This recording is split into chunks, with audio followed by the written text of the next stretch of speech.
I'm like, what? Yes. You're telling me she agreed to sit down and talk with you? Yes. Dang. Keep going, my brother. I'm sorry.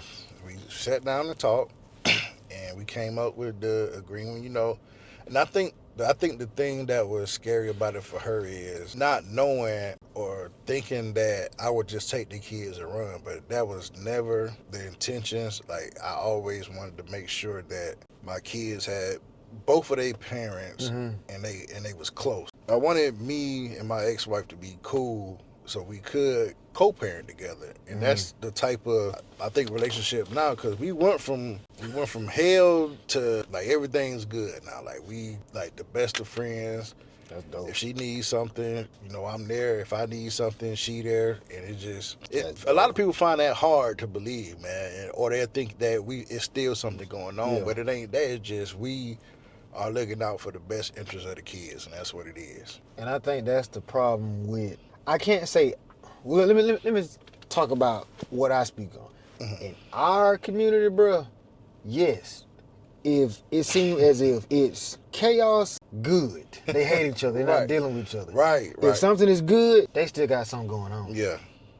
And it's sad to say, but that's how our culture look at it. But the crazy thing about it is, yes, it was a point in time after the breakup that, I'm sorry for telling it, but we were still dealing with each other. But that was the problem.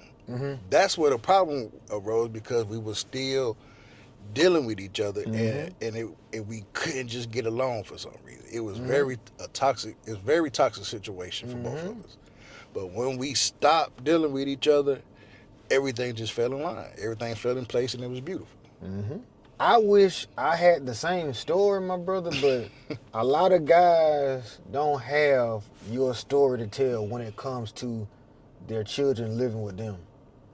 Me, myself, my brother, I had to put in some work. I had to spend some money, because with me being a male, if I would have had a daughter, I know that I can't teach a young lady how to be a woman, because I'm not a woman. And me as a father, bro, my first child was a boy. I wanted him to be named after me. I wanted everything that I didn't have. I wanted my son to have it. And when I realized that wasn't going to be the case, because I was so young, and because the person I was dealing with at the time, I knew that wasn't going to happen. Right. But no matter what, I still was going to fight. And in reality, bro, what my son got, and this for you dads out here, you got to understand that when your child, and if you in the state of Georgia, and your child is a teenager, and he or she says that they want to come live with you, my brother, that child can live with you. There's nothing the parent can do about it. And I'm a living testimony. I got a lawyer. As long as that parent is not physically abusing or something like that in any type of way, that child can make that decision. That child can make that decision. And my son made that decision. Guess what I did? I went and got a lawyer. It took 2-3 years, but I did what I had to do. And I do it again. And I'm pretty sure people mad at it, but that's my child. I'm going to take care of my child how I want to. If my child say, Daddy, come get me, I'm coming. And that's why when you said, I was like, she lets you do this? She did this? Now, don't get me wrong. Like, I did a lot of pleading and begging, and before the decision was made. But honestly, it was my son, because before he decided to act out, I don't think he would have went that way. If he would have been doing okay there, then it would have been straight. He would have still been there. But since he was acting out, and he's getting older, and it's like, I guess they feel like nobody can handle him, then it's time to let dad step in and be a dad. And that's one thing I respect about my ex-wife, because she let me be a father.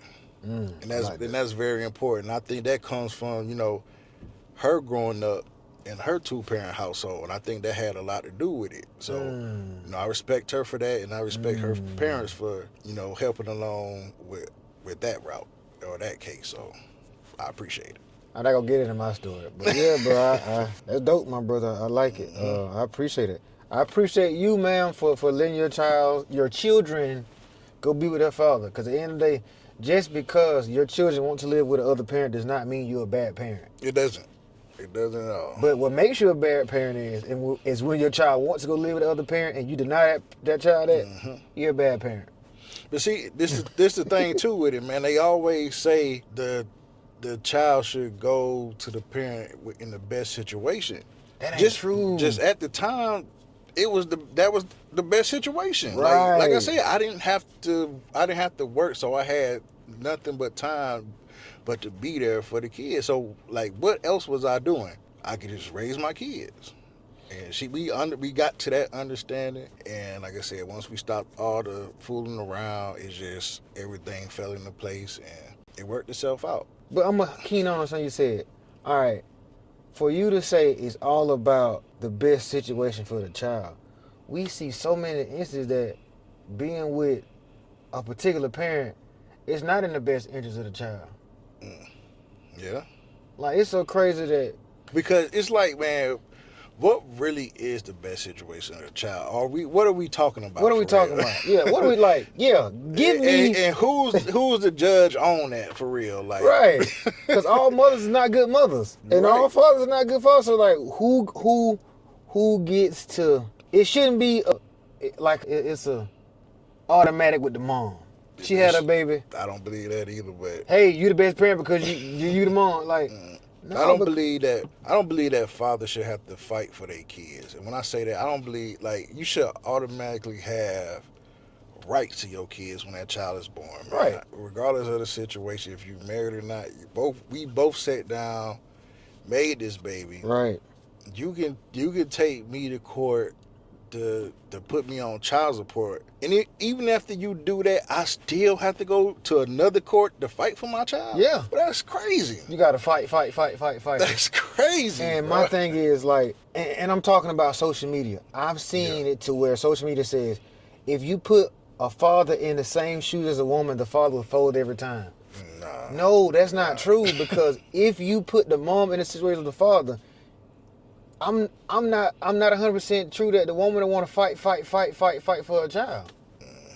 It's crazy because you see that, and you also see what's the other saying they say, a mother can't just give up and walk away, and that's the biggest lie, one of the biggest lies I ever heard, because they didn't come up with adoption agencies, or they didn't come up with the little thing that you can drop the baby off at the fire department, and they didn't come up with abortions for nothing. So that whole mother just can't give up, that's some BS. That's some BS, because there's a lot of cases where mothers have given up when they could have easily gave that child to the father. But we ain't got to get too deep in that.